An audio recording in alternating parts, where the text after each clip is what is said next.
কি ভাবছেন আমি সিলেটের কোনো চা বাগানে আছি? না রে ভাই, সিলেট পর্যন্ত যাওয়ার বাজেট আর সময় কোনোটাই আপাতত আমার কাছে নেই। কিন্তু আমার তো ইচ্ছা করছে প্রকৃতির মাঝে চা বাগানে হাঁটতে। তাই আমি আজকে চলে আসলাম কাপাসিয়া তরগাঁয়ের চীনাডুলির চা বাগানে। আপনারা অনেকে জানেন না, আমাদের কাপাসিয়ায় কিন্তু খুব সুন্দর একটা চা বাগান রয়েছে। এখানে দাঁড়িয়ে মনে হবে আপনি যেন গ্রামের ভিতরেই কোনো একটা ভিন্ন জগতে চলে এসেছেন। চারিদিকে সারি সারি চা গাছ, হালকা বাতাস, পাখির কলতান, সব মিলিয়ে মনটা যেন একেবারে সতেজ হয়ে যাবে।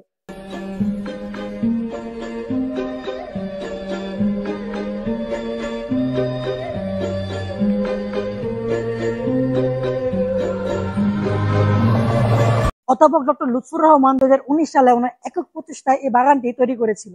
যদিও এই বাগানটি সিলেটের মতো তো বিশাল না, কিন্তু ওনার ভালোবাসা আর পরিশ্রমে এই জায়গাটি হয়েছে প্রাকৃতিক এক অসম্ভব সুন্দর স্থান। চাইলে আপনিও সিলেটে না গিয়ে কাপাসিয়ার তরগাঁওয়ের চা বাগানে এসে কিছুটা সময় প্রকৃতি আর চায়ের সাথে কাটিয়ে যেতে পারেন। আমাদের কাপাসিয়াতে যে এত সুন্দর একটা চা বাগান রয়েছে সেটা কিন্তু কাপাসিয়ার অনেক মানুষের কাছে অজানা। আমাদের কাপাসিয়ার এত সুন্দর চা বাগান, আমি মনে করি আমাদের সবারই চা বাগানটা দেখা উচিত।